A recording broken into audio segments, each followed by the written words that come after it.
Саламатсыздарбы, Адия ТВ-нын көрүүчүлөрү, эфирде эмгек жолу программасы. Бүгүнкү биздин программабыз бир аз өзгөчөрөөк болот. Анткени биз азыр Кыргыз Республикасынын аткычтар спорт клубуна келдик.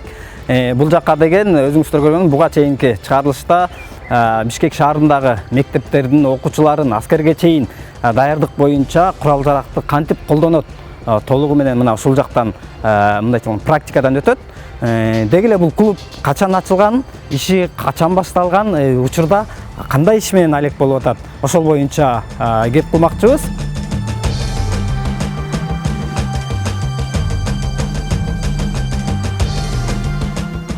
Деги эле Кыргызстан боюнча мындай азыр чок экен, Эми региондордо эч жерде жок. Ушу бизде эле бул ошо республикалык спорттук аткычтар клубу да.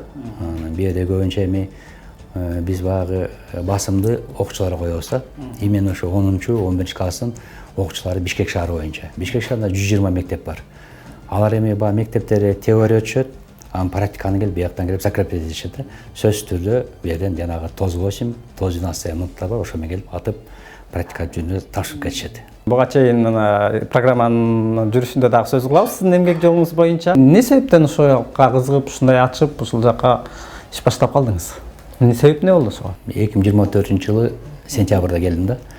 Анан бизде мурунку төрагабыз ГСИндин Арбай Саят Асанович айтып калды. Ошо бир спорттук аштар клубу бар эле, ошол жака начальник керек болоптур. Бар иштеп бербейсиңби деп.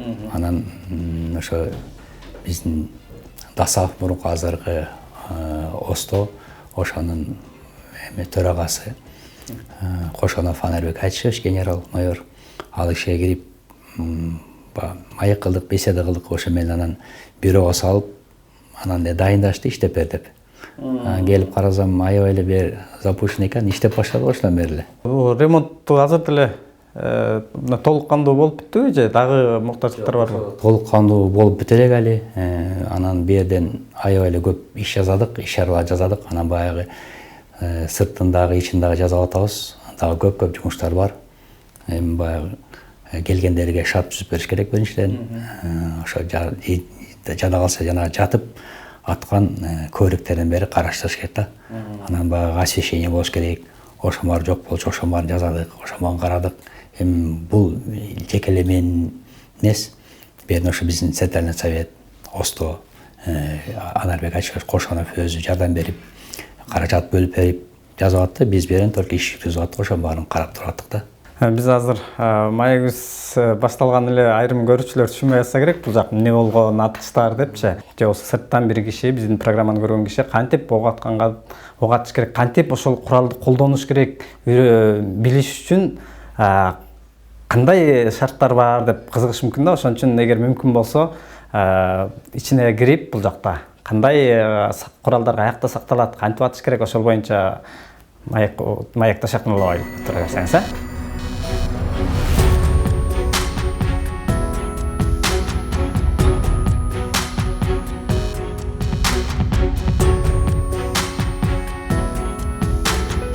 Киргенде ошо кандай түрлөрү бар? Мына ПМ кантип разделиш керек, мынтык кантип разделиш керек, автоматты кандай разборка кылыш керек. Анткени бу жерде окуучулар келип автоматты разборка кылышат. Биякта болсо аз көрөсүңөр, аяктан жанагы тоз 8 менен обязательно атышат да. А ошол курал, мисалы мен атканды келдим, мурда кийин курал колдонуп көргөн эмесмин да. Ошол курал колдоноордун алдында дагы курал колдоорунда инструктаж обязательно көрсөтөбүз, үйрөтөбүз кантип атыш керек, кантип колдонуш керек. Биринчиден баягы халосто аттырабыз. Кантип кармаш керек, кантип мелдеш керек, кантип жатыш керек, же кантип ошо баарын көрсөтүп, анан гана допускать этебиз да бу жерден. Куралды кантип колдонуп, кантип туура колдонуш керек. Мына ушундай зал бар. Эскерте кетсек, бүгүн биз кесиптештерибиз менен кошо келгенбиз. Куралды туура колдонууну жакшылап үйрөнөбүз азыр. Макарова кичинекей.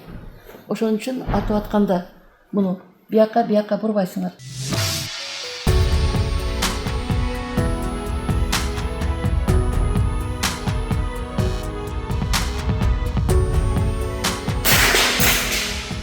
Бул жака атайын ошо зал, тиягына чейин 20-50 метр, бери жагы болсо 25 метр. мен айтып атпаймын, көбүнчө окуучулар келет деп. Бир атканда 10 окуучу келип атат. Анан бияде окуучулар күтүп отурушат. Баягы атпагандар тээде бул байрерден бияка өтүшпөйт. Бияк жакта бар, бул жакта туруп турушат. Атайын эреже бар. Анан бияде ошо Рахат эже бияде көп жылдан бери иштейт. Бияде ошо старший инструктор бүт курал жарактын баарын билет. Кантип атыш керек, кантип колдонуш керек, кандай кылыш керек. Бүт эженин айтуунча көптөгөн церемониялар, көптөгөн ушундай ок атууларды эже өзү өтүшөт да. Анан биз бияктан сыртынан карап турабыз. Мынакей урматтуу телегөрүүчүлөр, бул жакта куралды кармаш жоопкерчиликтүү жумуш көп жылдан бери кызмат кылып келген Рахат эжебиз жардамга келет. Могу жерде мындай дугообразный вырез бар. Тиги учунда могу жерде, тоголоктун ичинде так стоит мушка.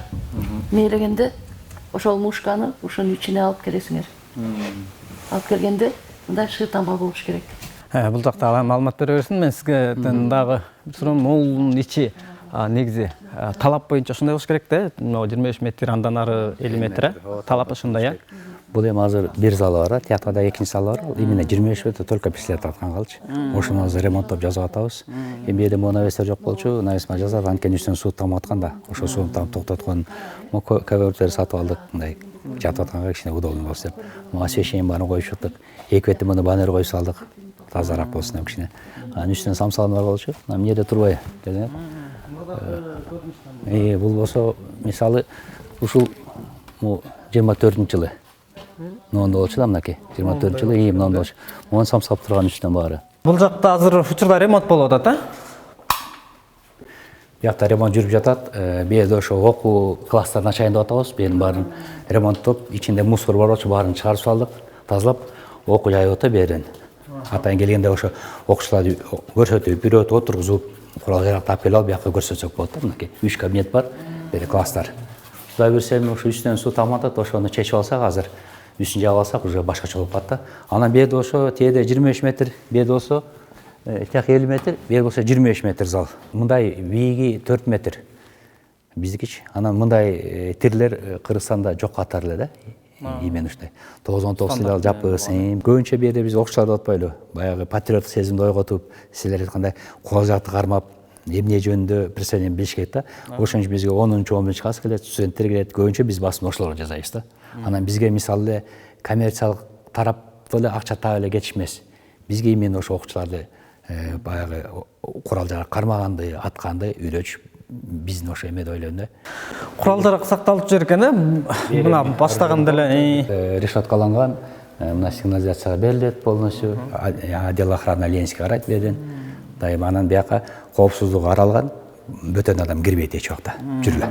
Бияде болсо ошо сейфтер, бүт домдер, кайсы сейфте кандай курал жарак турат.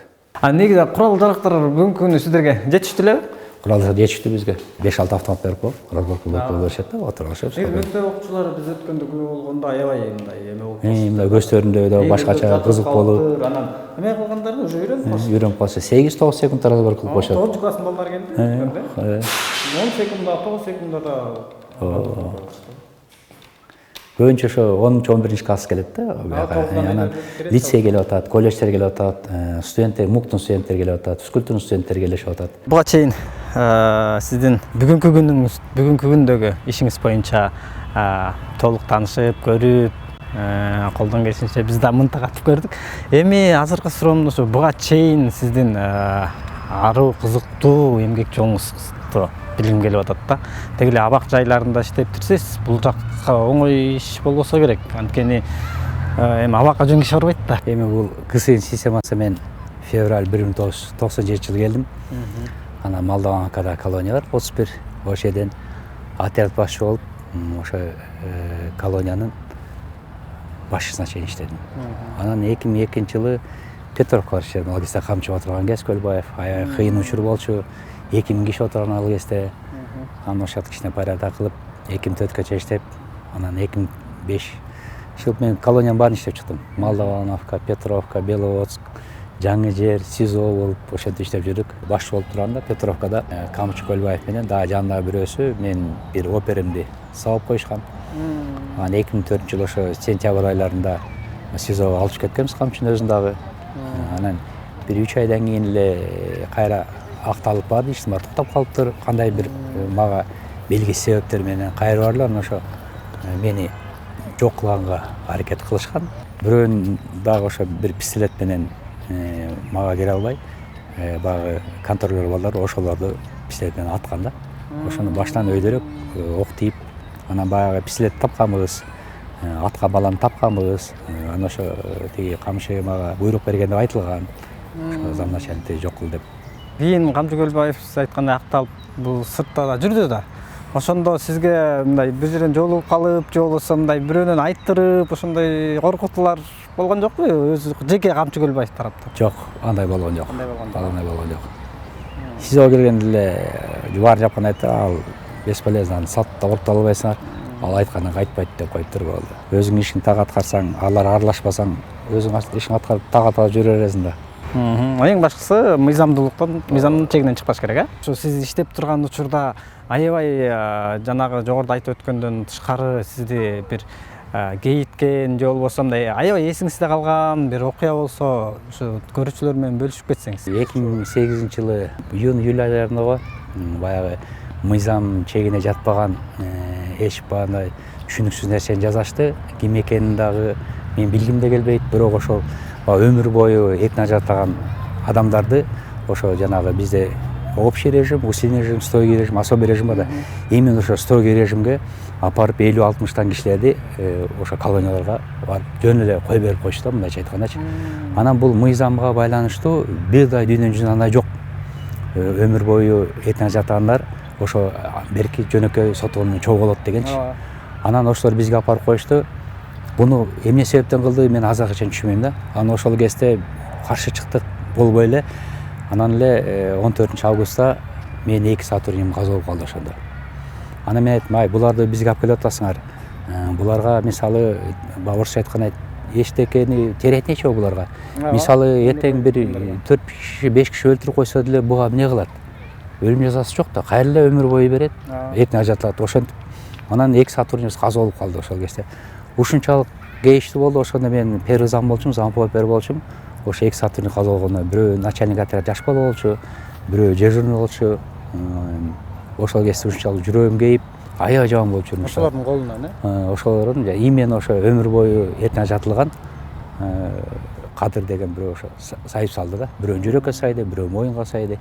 Экөөтүн ошол жерден мүрт кетип калышты да.